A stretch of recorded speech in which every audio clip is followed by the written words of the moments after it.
ओम नमस्ते जी। आपका स्वागत है आपके अपने चैनल आओ वेद पढ़ें में। चतुर्थ समोल्लास। चतुर्थ समोल्लास का विषय है ब्रह्मचर्य आश्रम से गृहस्थ आश्रम में प्रवेश करना। अब तक हमने सत्यार्थ प्रकाश ग्रंथ की भूमिका तथा 3 समोल्लासों का अध्ययन किया। प्रथम समोल्लास में ईश्वर के 108 नामों का वैदिक व लौकिक स्वरूप, द्वितीय समोल्लास में बाल शिक्षा अर्थात संतानों का निर्माण तथा तृतीय समोल्लास में अध्ययन अध्यापन अर्थात पढ़ने पढ़ाने की विधि आदि विषयों पर हमारा विस्तृत ज्ञानवर्धन हुआ। अब चतुर्थ समोल्लास का अध्ययन करेंगे। इस समोल्लास का विषय है समावर्तन, विवाह और गृहस्थ आश्रम। तो चलें गृहस्थ आश्रम के कर्तव्यों पर विचार करते हैं। कुछ पाने के लिए धैर्य व उत्साह के साथ अपने लक्ष्य की प्राप्ति में लगे रहना होता है। चिंतन की धारा सदा सुपथ की ओर प्रवाहित रहनी चाहिए।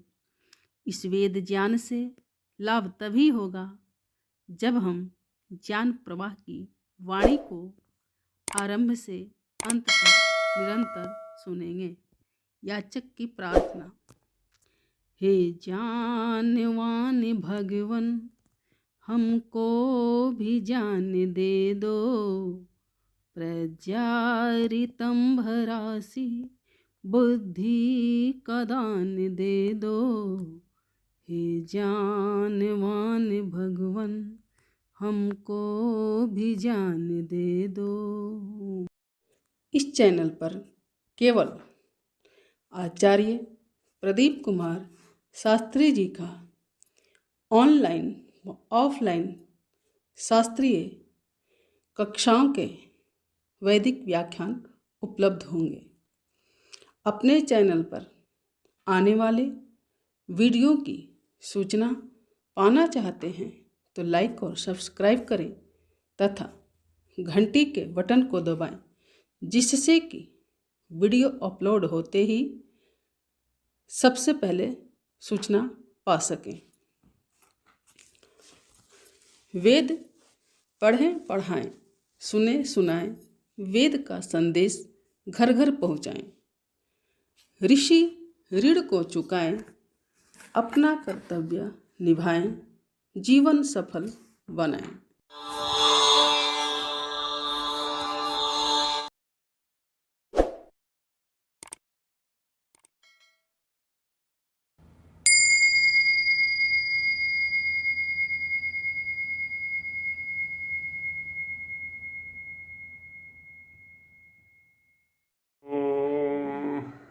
सहना भवतु सहनौ भुनक्तु सह वीर्यं करवावहै तेजस्विनावधीतमस्तु मा विद्विषावहै।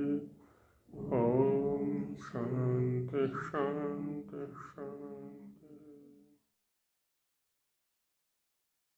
नियोग का प्रकरण चल रहा है। योग में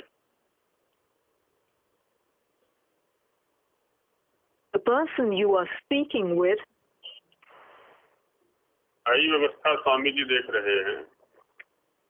वो ये है कि कन्या जिस कुल में एक बार विवाहित हो गई तो उसी कुल की रहेगी। वो उस कुल का जो उत्तराधिकार है उसका वो पक्का है, इसलिए वहीं रहते हुए वो संतान उत्पन्न करे, अपने लिए अथवा दूसरे के लिए जो भी है। अब उससे जो संतान उत्पन्न होगी, माने उसके लिए जो होगी, तो वहां जो उसका हिस्सा है उस कुल के अंदर, उसके उत्तराधिकारी उसकी संतान बनेगी। अच्छा, विवाह में जो एक दोष जैसे पहले भी संकेत किया था कि अभी यहाँ विवाह हुआ है, इसके बाद स्कूल में विवाह हो गया, है ना, तो फिर क्या है, दोनों पर अधिकार जमानत जाएगी, आदि आदि वो दोष आएंगे। तो उनसे बचाने के लिए ये क्या है कि वो यहीं रहे, यहीं रह करके संतान उत्पत्ति करे। हाँ, काम ज्यादा है। हाँ जी। तो वहीं रहे वो, और वहीं का जो उत्तराधिकार है उसका निश्चित है। ऐसा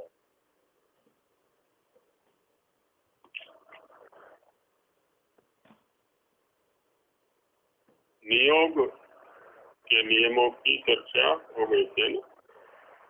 नियोग की क्या आवश्यकता है?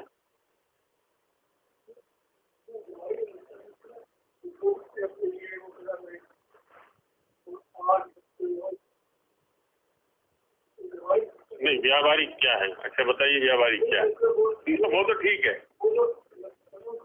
नहीं क्योंकि प्रचलन में नहीं है इसलिए व्यावहारिक नहीं है।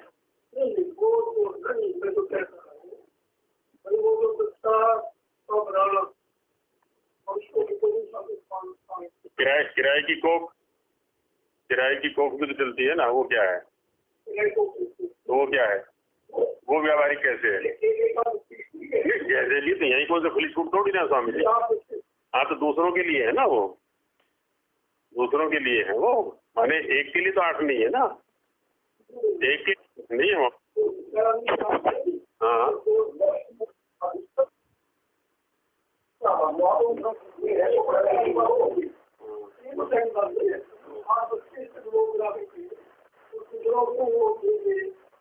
पहली बात तो ये समझना चाहिए कि ये सारा का सारा आपातकाल है, और आपातकाल सामान्य काल कभी नहीं हुआ करता। हाँ, ये आपातकाल है, आपातकाल सामान्य काल नहीं हुआ करता। यदि कोई ऐसी परिस्थिति आती है तो ऐसा किया जा सकता है, नहीं ये तो सामान्य है ही।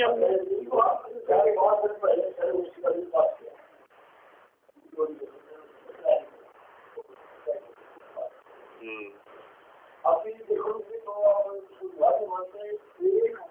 अपने पुत्र के नाम की संतान एक माँ अपनी बेटी के नाम से देखो ना, कितना बेटी का और समाज का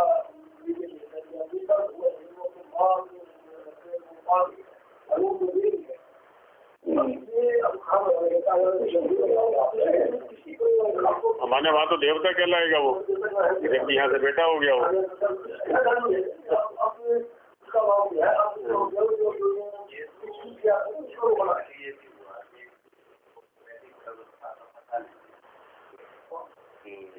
ये दो आएगा, एक बेटा, एक दो रिश्ते हो गए, बेटा भी हो गया और उसका भी ये माँ के अंदर भी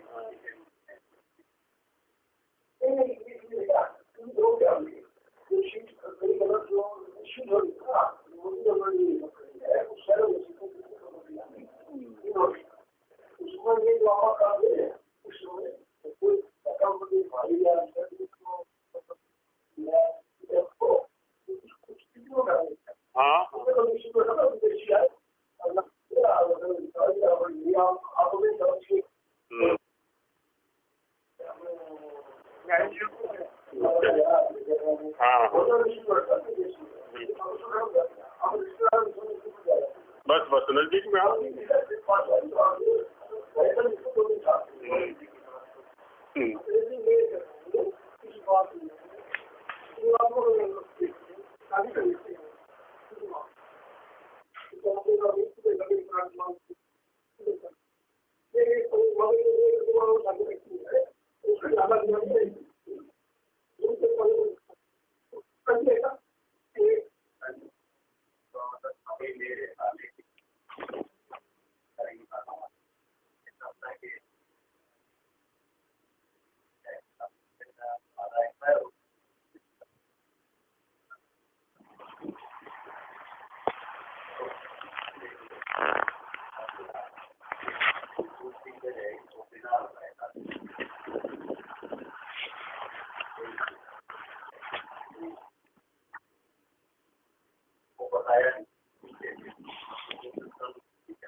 हाँ, दूसरी जगह विवाह कर लिया तो वहीं की संपत्ति है, वहीं का अधिकार रहेगा।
मुश्किल क्यों, खानदान है ना पूरा, और बाकी तो है उसके।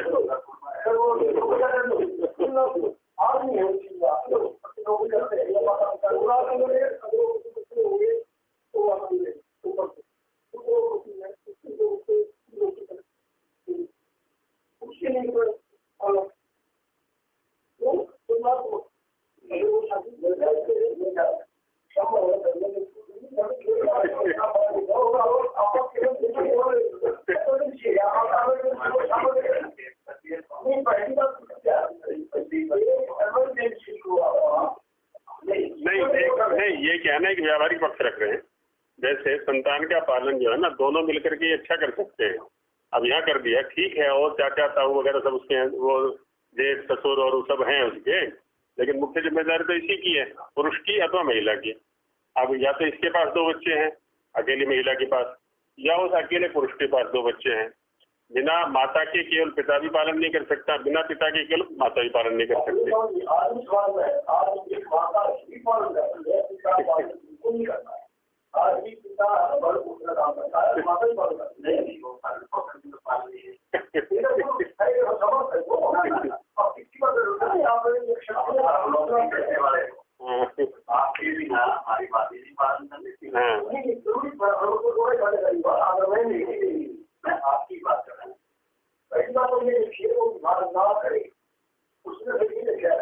देखो, ये सिद्धांत पक्ष अभी क्या व्यवहार पक्ष चल रहा है ना। व्यवहार पक्ष में यही होता है, मान लिया पिता यदि दिन पे एक कांटा भी मार देता है ना, तो उसका पालन उसने भी हो गया, उसका उसने भी आँख में दिखा दी, उसने पालन हो गया।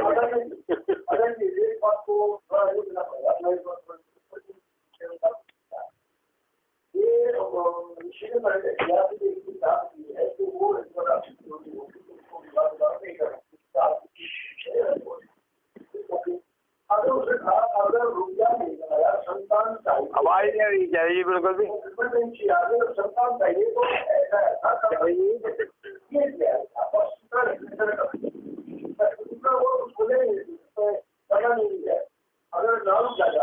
हेलो।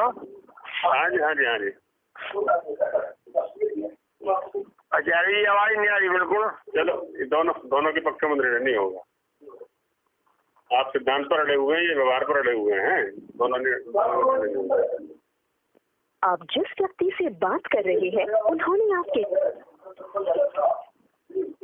हेलो। हाँ जी, हाँ जी। हेलो। हाँ जी।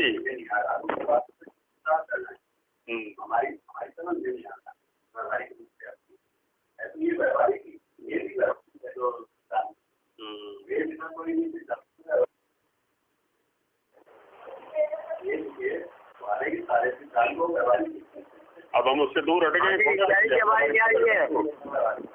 जैसे आयुर्वेद का पढ़ना अव्यावहारिक है, बिल्कुल आवाज आ रही है। इंजीनियरिंग करना, डॉक्टरी करना ये व्यावहारिक है। कि भी इससे रोटी थोड़ी मिलेगी, रोटी थोड़ी मिलेगी।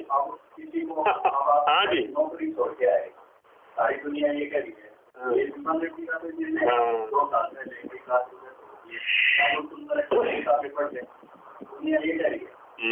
वो आपको पता है।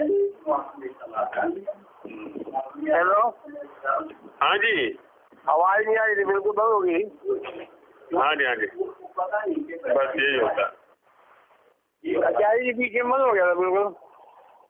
है जी, बंद हो गया था बीच में बिल्कुल ही। हाँ हो गया होगा, कुछ हो जाता है मामला है। ठीक है, ठीक है। चलिए उसको पढ़ लेते हैं। नियोग में क्या क्या बात होनी चाहिए?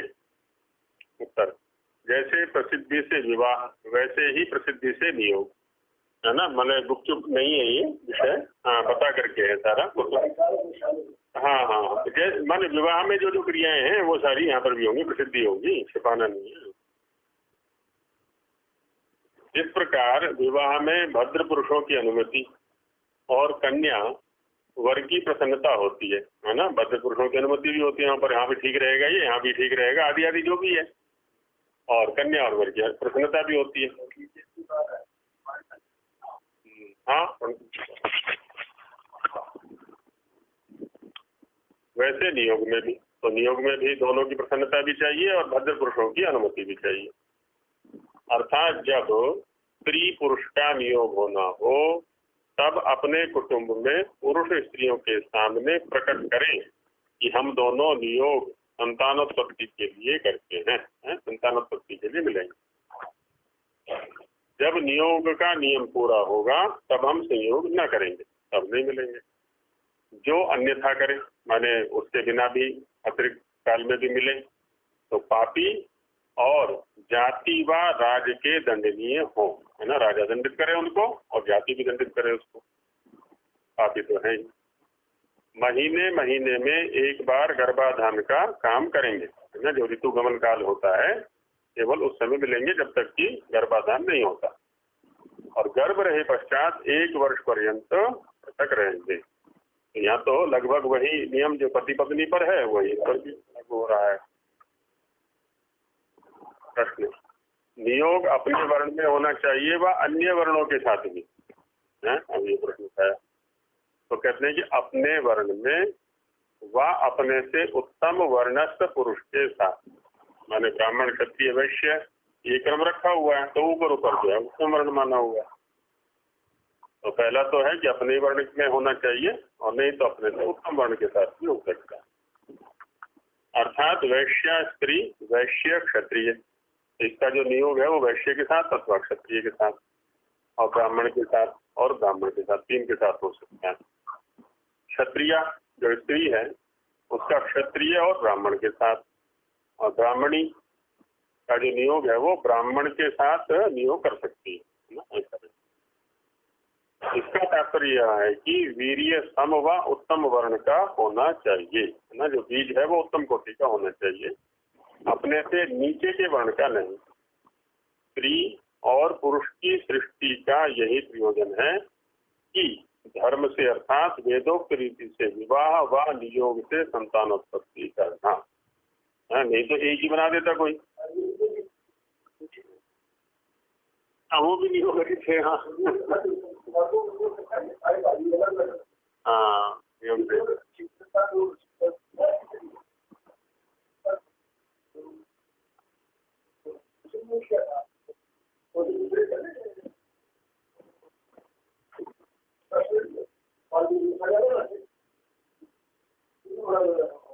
धृतराष्ट्र के तो अपने थे, पांडव थे अलग अलग, पांडव नियोग से थे ना। धृतराष्ट्र के तो अपने ही है सारे पांडव। हाँ, जो पांडव हैं वो नियोग से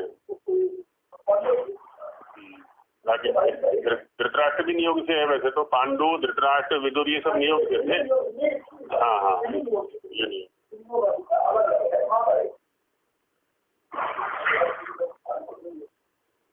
माँ अलग अलग है, पिता एक है। माँ अलग अलग है, माँ अलग अलग है, पिता एक है।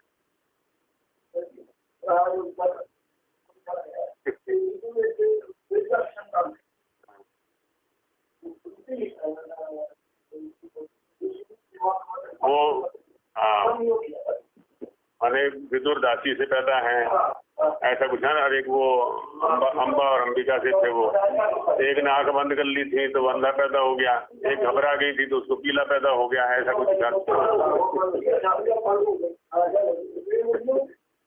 हाँ नियोग से। फिर आगे पांडव भी ऐसे ही है, फिर नियोग से ही है। कुंती से जो पैदा हुए हैं वो भी नियोग से ही है, माद्री से जो पैदा हुए हैं वो भी नियोग से ही हुए हैं।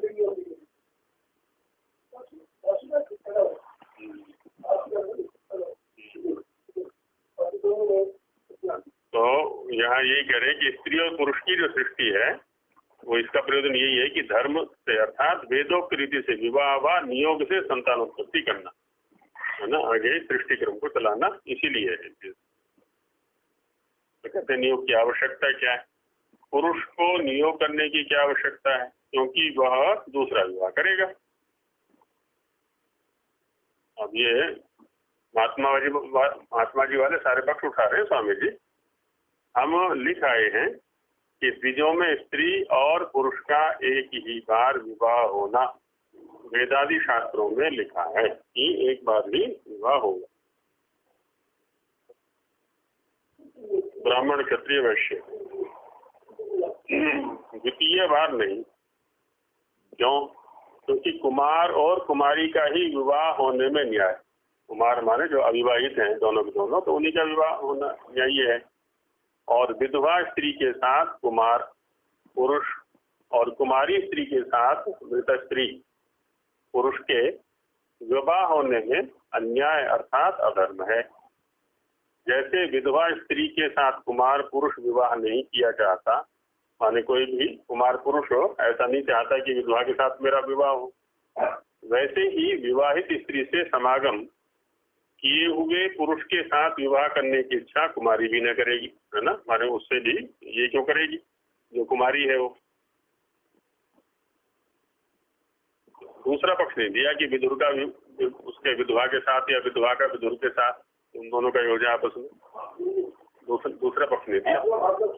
जब विवाह किए पुरुष को कोई कुमारी कन्या और विधवा स्त्री का ग्रहण कोई कुमार पुरुष न करेगा, तब पुरुष और स्त्री को नियोग करने की आवश्यकता होगी, है ना, आगे अपना कुल चलाने के लिए।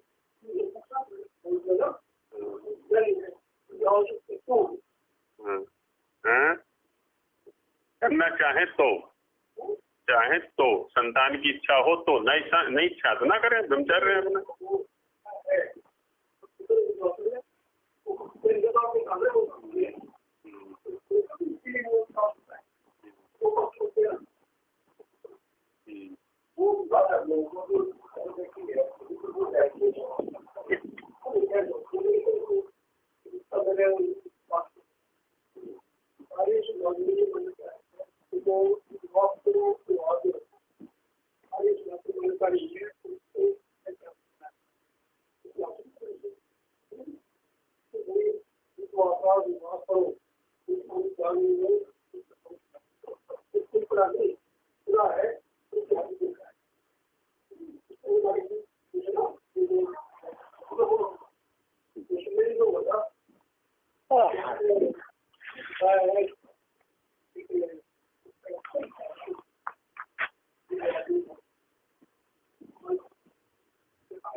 विधवा विवाह का चलाया तो है इधर वैसे।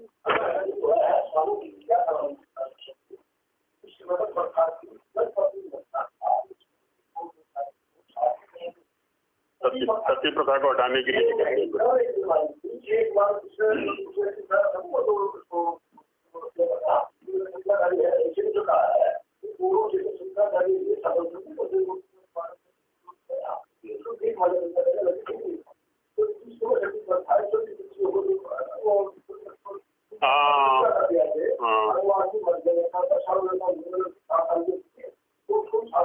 जला देते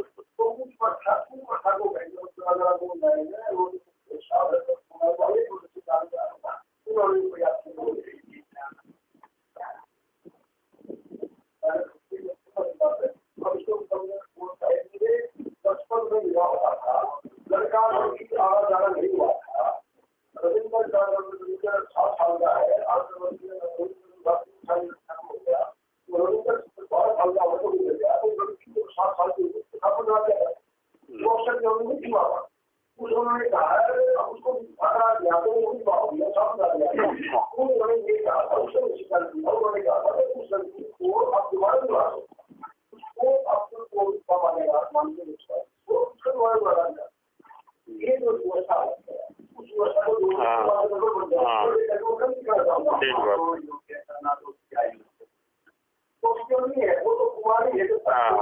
नहीं, ये तो मतलब ये तो होगी ना, मतलब जैसे 16, 17, 18 की उम्र उनकी हो गई है, विवाह योग्य हो गई है क्यों? हाँ नहीं नहीं जो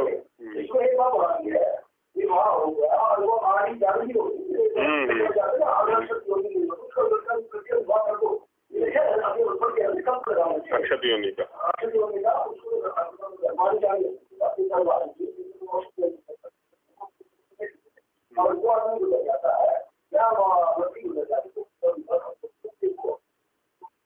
अभी कुमारी है।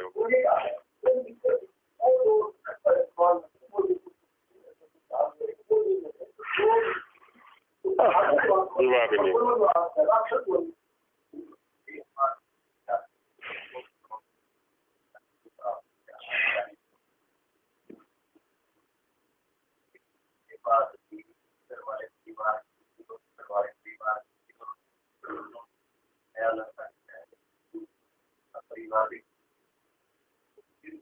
विवाह होना चाहिए, विवाह होना चाहिए कि नहीं?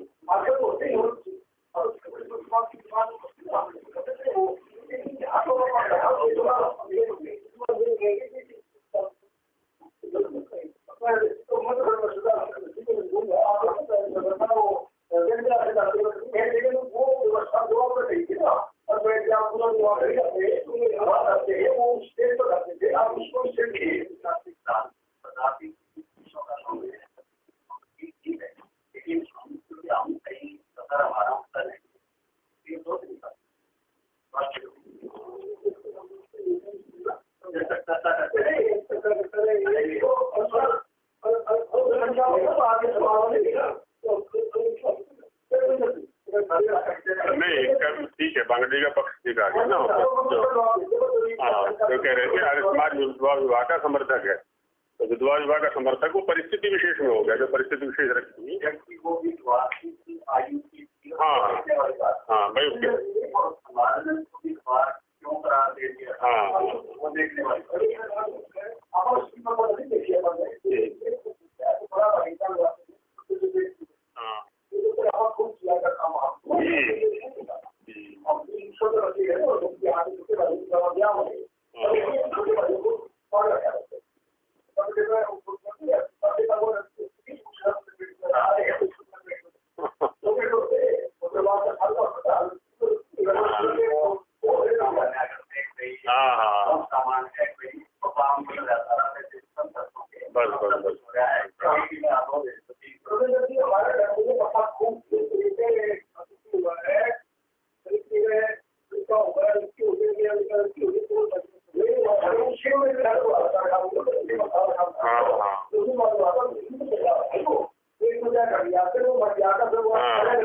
बस वो विधवाई हो गई फिर वो।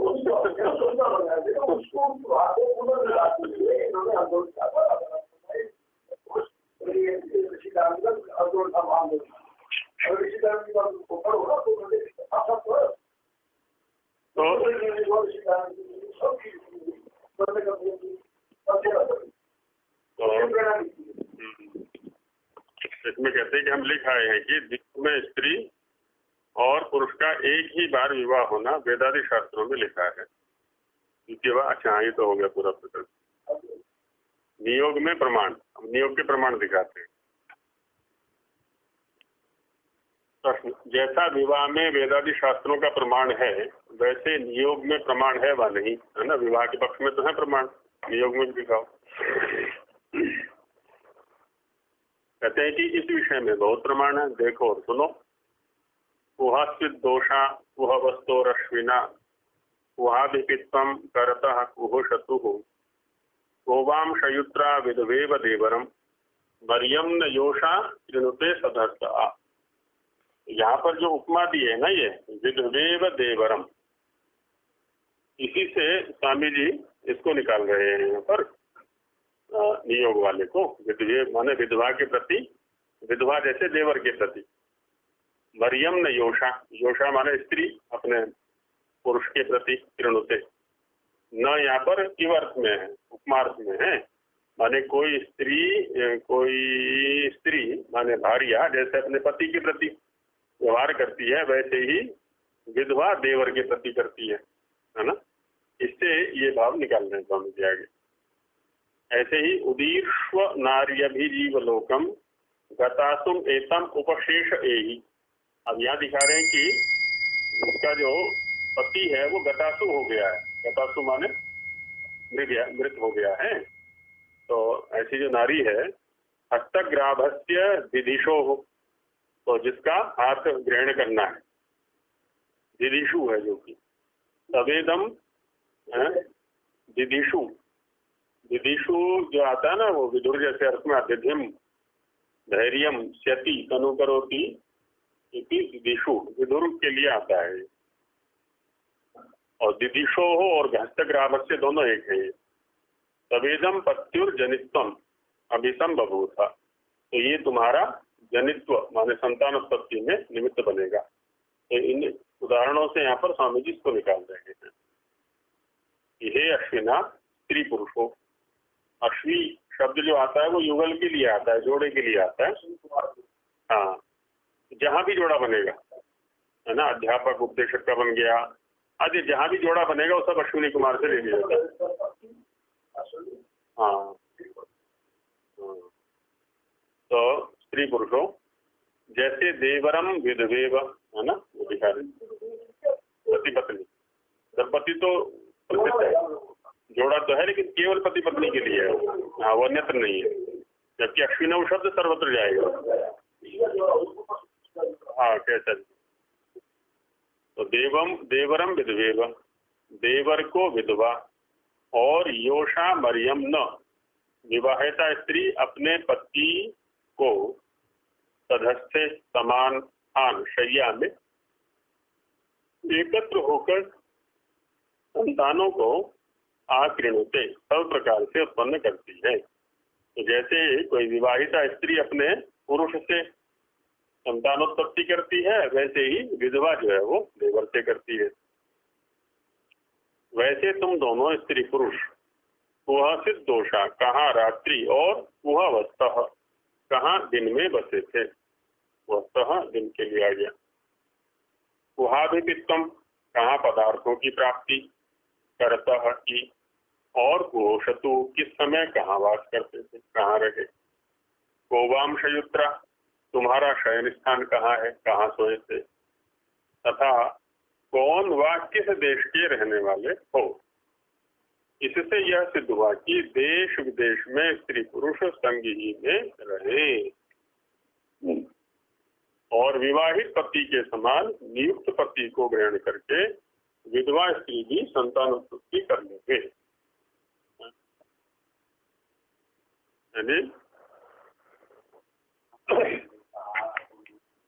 ये मेरी ख्याल में परिवार का कोई बड़ा व्यक्ति है, क्योंकि जो प्रश्न किया जा रहा है ना वो इनसे युगल से किया जा रहा है वो, तो ये परिवार का बड़ा व्यक्ति है।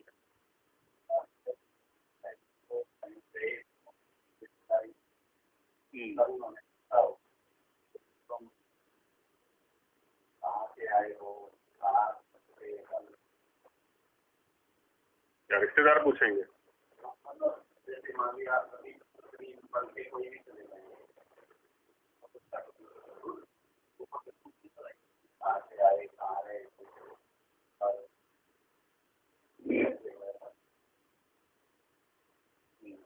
और मैंने भाई यहाँ तो खैर दिखाने में इतने तात्पर्य है, क्योंकि रात्रि का भी प्रसंग है, दिन का भी प्रसंग है, पदार्थों का भी प्रसंग है, और सबसे बड़ा जो है ना यहाँ पर ये उपमा है। खाली मरियम ने योषा विधवेव देवरम उपमा है।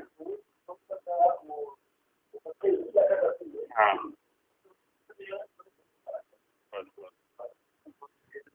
मंत्र में ही ऐसा मंत्र में ही ऐसा है, वो प्रश्नोत्तर मंत्र में ही है वो। उसी के शब्दार्थ दिए हुए स्वामी जी को।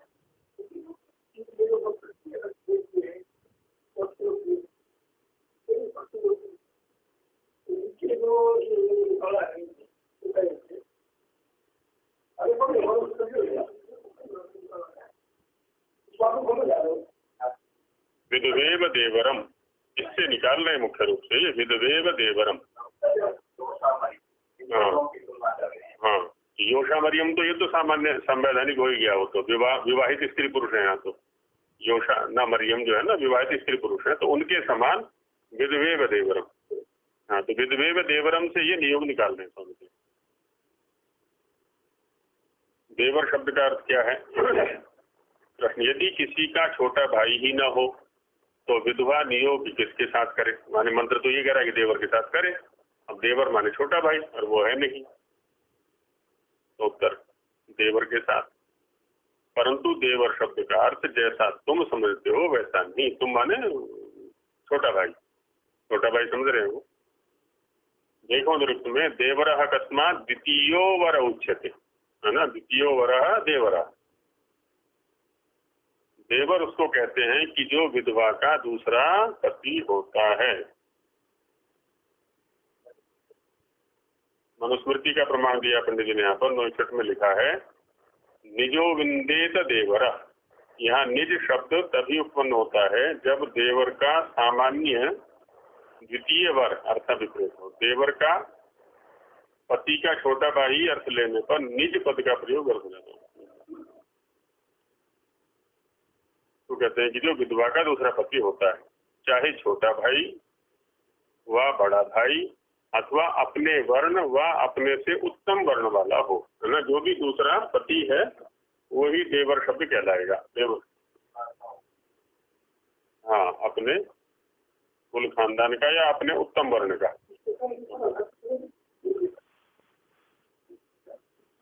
हाँ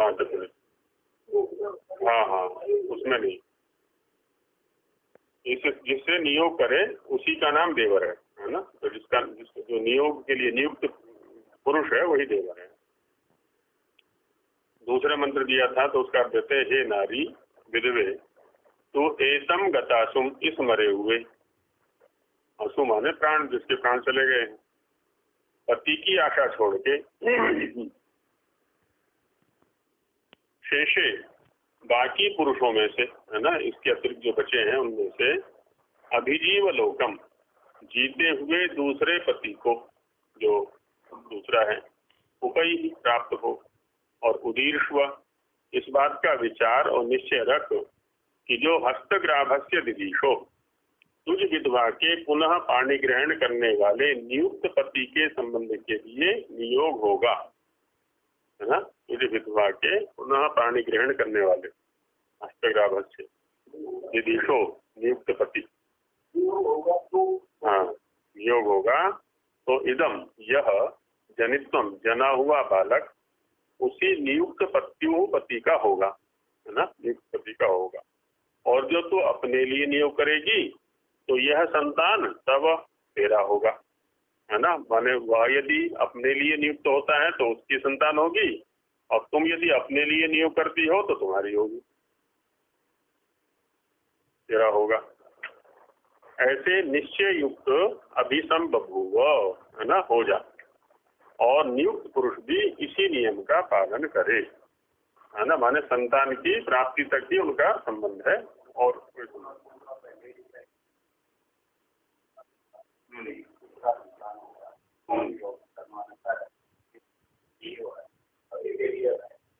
बस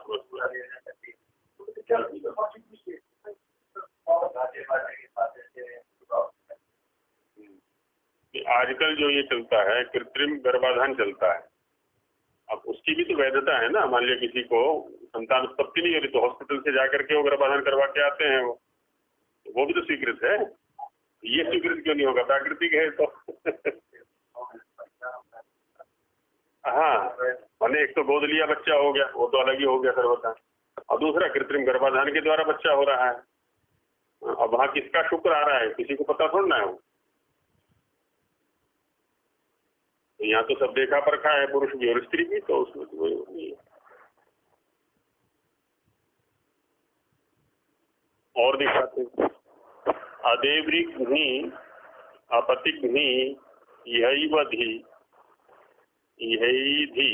शिवा पशुभ्यः सुयमा सुवर्चा प्रजावती वीरसूर देवरी कामा स्योनेमम अग्निम गार्हपत्यम सपर्य।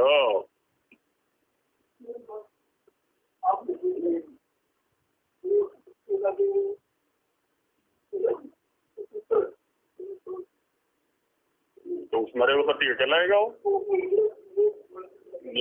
यदि उसके पास संतान जा रही है तो उसका कहलाएगा, यदि महिला के पास रहता है तो इसका जो पूर्व पति है उसका कहलाएगा, फिर हाँ उसी का कहलाएगा।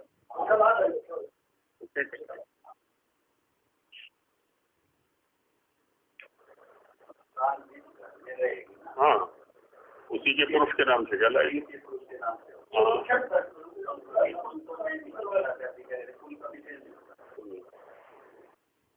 हे अपतिग्नि अदेवृग्नि, पति और देवर को दुख न देने वाली स्त्री, तो इस गृहस्थम में पशुभ्य पशुओं के लिए, शिवा कल्याण करने हारी, सुयमा अच्छे प्रकार धर्म नियम में चलने वाली, सुवर्चा रूप और सर्वशास्त्र विद्या युक्त, प्रजावती उत्तम पुत्र पौत्र आदि से सहित प्रजावती, वीरसु शूरवीर पुत्रों को जनने वाली।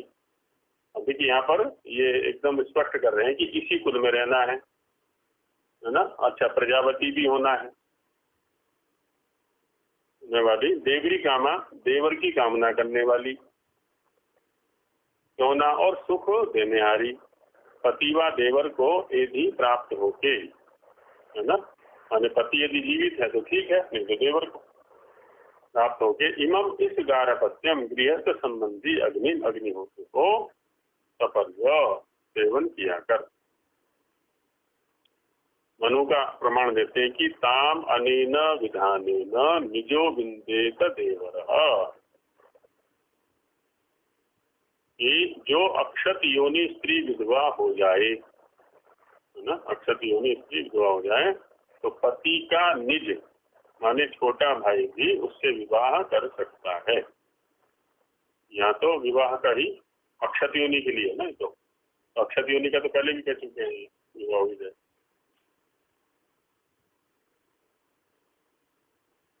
नियोग की सीमा क्या है तो बताते हैं कि एक स्त्री व पुरुष कितने नियोग कर सकते हैं, और विवाहित नियुक्त पतियों का नाम क्या होता है। विवाहित जो नियुक्त पति है, तो उत्तर में कहते हैं सोमा प्रथमो विविधे गंधर्वो विविध उत्तरः इतियोग्निष्टे पति ही तुरीयस्ते मनुष्यजा। अब देखिए इसलिए इसी के आधार पर 4 की वो दी थी उन्होंने वहाँ पीछे, 4 के लिए संतान उत्पन्न कर सकती है वो, इसी के आधार पर दी थी वो। यह स्त्री जो तेरा प्रथम पहला विवाहित पति तुझको विविधे प्राप्त होता है, उसका नाम सोम है, सुकुमारता आदि गुणयुक्त होने से सोम। जो दूसरा नियोग से विविधे प्राप्त होता है वह गंधर्व, एक स्त्री से संभोग करने से गंधर्व। जो तृतीय उत्तर 2 के पश्चात तीसरा पति होता है वह अग्नि, अत्युष्णता युक्त होने से अग्निसंजक। और जो तेरे तुरीय चौथे से लेके 11वें तक नियोग से पति होते हैं,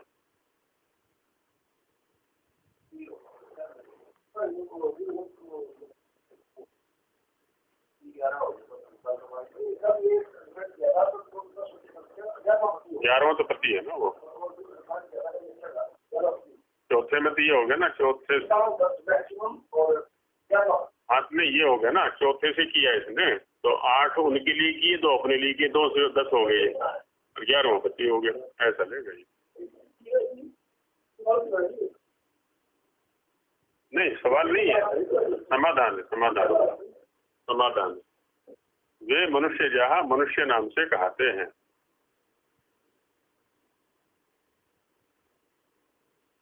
जो अंतिम वाक्य है ना वो थोड़ा संदिग्ध सा हो रहा है।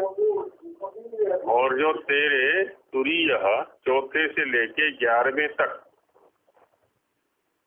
नियोग से पति होते हैं, वे मनुष्य जहाँ मनुष्य नाम से कहते हैं।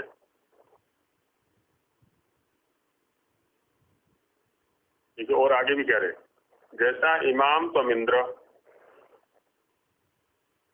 ये पीछे मंत्र आ चुका है, वहां 10 संतान परक अर्थ किया है। वहां तो 10 संतान परक अर्थ किया था इसी मंत्र का।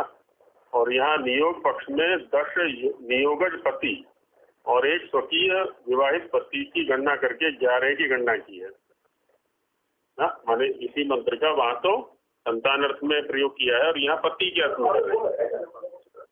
में हुई है। जैसा इस मंत्र में 11वें पुरुष तक स्त्री नियोग कर सकती है, वैसे पुरुष भी 11वीं स्त्री तक नियोग कर सकता है। फिर प्रश्न 11 शब्द से 10 पुत्र और 11वें पति को क्यों न गिने?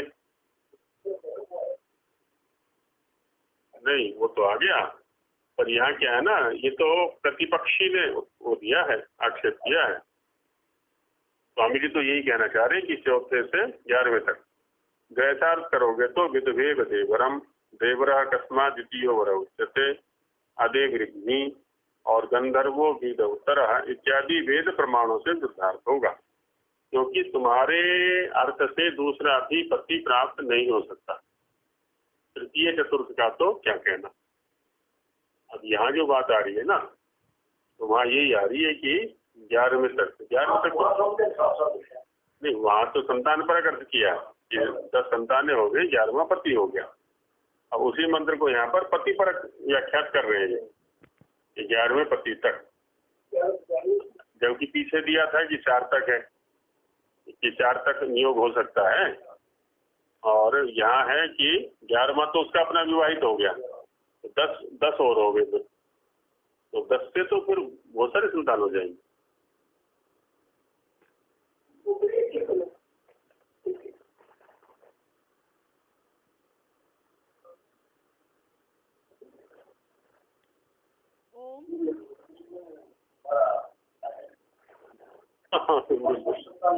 वहाँ तो संतान है नहीं, पंडित जी ने टिप्पणी भी की है इसके ऊपर कि पहले जब ये मंत्र है वहाँ 10 संतान परक अर्थ किया है, और यहाँ नियोग पक्ष में 10 नियोगज पति और एक पकीय विवाहित पति की गणना करके 11 की गणना की है। 10 नियोगज पति हो गया और एक अपना पति हो गया।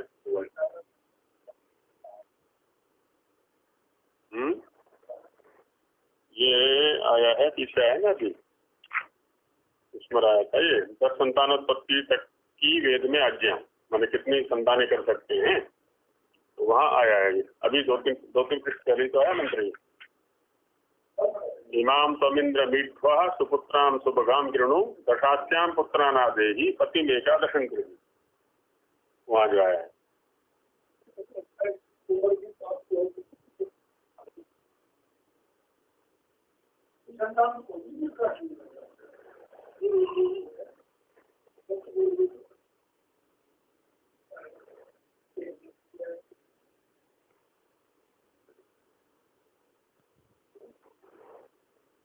यहाँ दोनों में जो है ना सामंजस्य नहीं बन रहा। पहले तो क्या है कि एक केवल 2 संतानें कर सकती है। हाँ हाँ, 2 संतानें कर सकती है वो,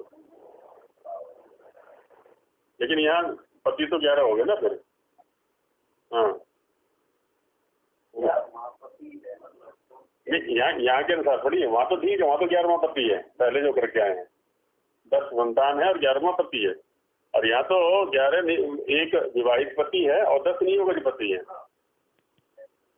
निकालिए, देखिए पहले तो जो मंत्र का ये दिया पदार्थ, उसमें सोमा प्रथमो विविधे आदि मंत्र का जो अर्थ दिया ना, और जो तेरे तुरीय अंतिम जो वाक्य है, तुरीय चौथे से लेके 11वें तक नियोग से पति होते हैं। चौथा तुरीय मान चौथा, हाँ, लेकिन स्वामी जी ने यहाँ कहाँ से निकाल लिया 11वें तक।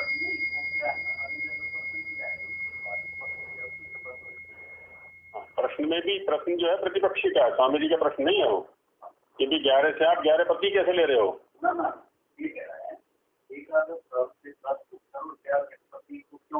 क्यों न गिने?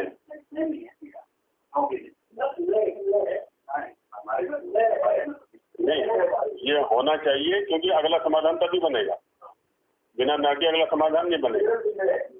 अगले में पति परक स्वामी जी अर्थ दे रहे हैं इसका। उत्तर जो है वो पति परक है, कहते पुत्र नहीं ले सकते।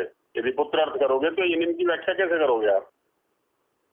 विद्वेव, क्योंकि जो ऐसा अर्थ करोगे माने 10 पुत्र और 11वां पति। तो विद्वेव देवरम देवरः कस्मा द्वितीयो वरः उच्यते अदेवरिग्नि आदि आदि इत्यादि वेद प्रमाणों से विरुद्धार्थ होगा। क्यों?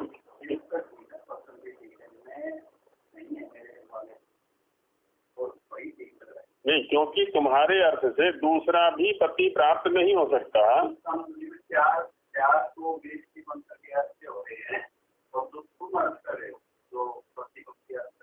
प्रतिपक्षी ने अर्थ किया कहाँ है अभी? प्रतिपक्ष ने तो किया ही नहीं कहीं भी।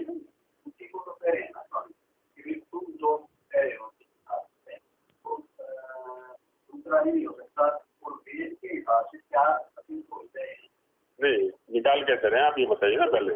अभी तो स्वामी जी कह रहे थे, वो तो ठीक है। हाँ हाँ,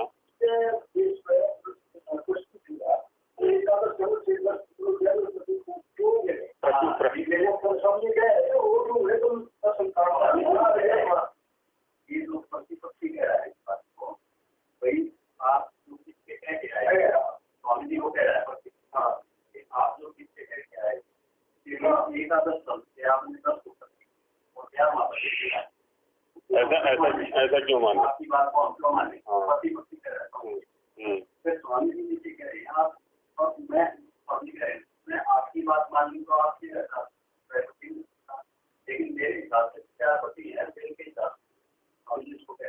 नहीं, मान लिया आपके पक्ष को रखते हैं थोड़ी देर के लिए। आपके पक्ष के अनुसार प्रतिपक्ष ये कहना चाह रहा है कि 11 एकादश शब्द से 10 पुत्र और 11वां पति कैसे लें या क्यों लें, ऐसा हो गया। हमारे स्वामी जी के ऊपर आक्षेप किया उसने, जबकि हम 11 पति क्यों ना लेवे। प्रतिपक्ष ये कहना चाह रहा है ना, यदि न शब्द को हटाते हैं तब ये अर्थ बन गया। अब इसके अनुसार उत्तर पक्ष में ये होना चाहिए, स्वामी जी को ये बताना चाहिए कि यहाँ 10 पुत्र ही लेने हैं और 11वां पति ही लेना है, लेकिन ऐसी तो एक शब्द से भी गंध नहीं आ रही उत्तर में। तो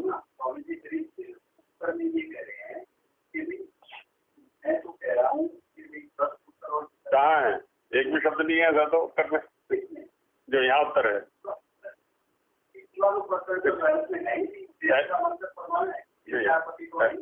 पहली बात तो ये है कि ये जो प्रश्न उत्तर है वो इस प्रकरण से संबद्ध है यहाँ पर। हाँ, नियोग में कि कितने पति होने चाहिए।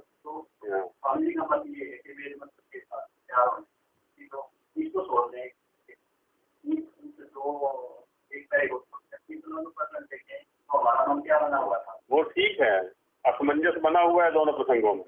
वहाँ तो कह रहे हैं कि 4 से संबंध हो सकता है और अधिकतम जो है ना 10 संतानें कर सकते हैं, 2 अपने लिए और 8 दूसरों के लिए, इतना है। ऐसा पूर्व वाला प्रसंग कह चुका है। लेकिन यहाँ का जो प्रसंग है ना, यहाँ भी तो शब्द स्वामी जी के ही है, यहाँ भी शब्द स्वामी जी के ही है। ऊपर से लगाइए ना आप इसको, जो मंत्र का व्याख्यान का अंतिम चरण है, और जो तेरे तुरीय चौथे से लेके 11वें तक नियोग से पति होते हैं।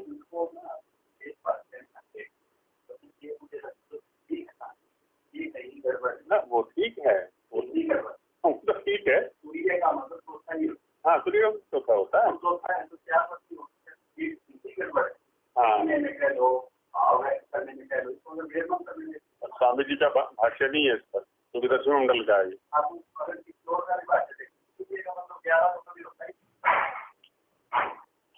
तुरीय का मतलब 11वां तो नहीं होता, पर है क्या यहाँ पर? नहीं है क्या यहाँ पर, क्योंकि दोनों मंत्र एक ही मंडल और एक ही सूक्त के हैं। ये तो है 10, 85, 40 सोमा प्रथमो विदिते, और जो पहले मंत्र आ चुका है वो है 10, 85, 45 सूक्त और मंडल वही है, मंत्र केवल अलग है। ये 40वां है और वो 45वां है। नहीं, सूक्त अलग नहीं है, सूक्त तो एक ही है। मंत्र, हाँ, ये 40वां है, वो 45वां, एक ही सूक्त के हैं। तो ऐसा लग रहा है यहाँ पर जैसे कि दोनों मंत्रों को इकट्ठा कर करके वो व्याख्या देना चाह रहे हैं। और पहले ये 40वां है, क्रम से भी देखते हैं, ये जो बाद में मंत्र के हैं, ये 40वां है, वो 45वां है। तो सफर को मतलब क्रम से देखते हैं, तो ये अंतिम ये दे रहे हैं होना चाहिए। नहीं, मतलब यहाँ सामंजस्य नहीं बन रहा है, तो ठीक है, एकदम भाषा ठीक नहीं लग रही है। मैंने पहले प्रसंग के अनुसार विपरीत जा रही है भाषा, यहाँ पर भाषा विपरीत जा रही है ये, तो भाषा को इसको थोड़ा देखना पड़ेगा।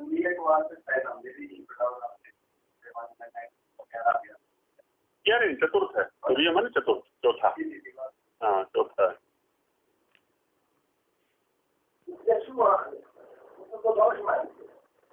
यह 85वें सूक्त का 40वां मंत्र, और वो 85वें सूक्त का 45वां मंत्र है जो पहला आया है।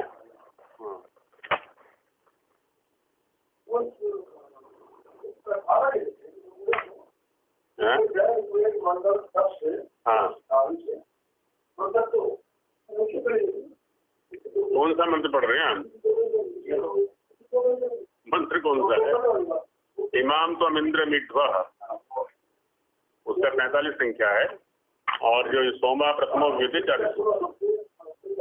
हाँ, ये ओके, चल तो देखिए। ओम, हाँ जी, यहाँ जो ये मंत्र है, मंत्र तो ऋग्वेद का कह रहा है। हाँ, व्याख्या स्वामी जी की है।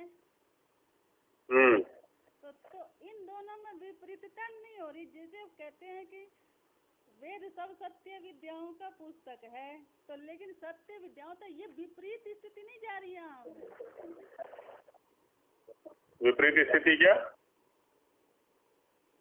कि मंत्र में जो ये 10 पुत्रों की 10 नियोगपति की जो बात कर रहा है, इसमें वो संगति नहीं बन रही है, उसकी संगति देखेंगे अभी।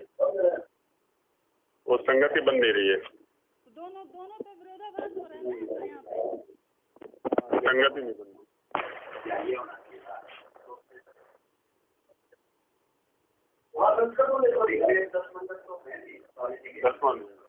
7वें मंडल तक स्वामी जी का जो ऋग्वेद भाष्य है वो 7वें मंडल के 70वें सूक्त तक लगभग।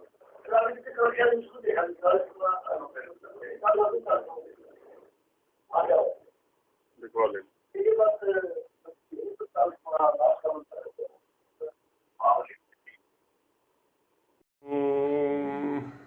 सहना भवतु सहनो भुनक्तु सह वीर्यं करवावहै तेजस्विना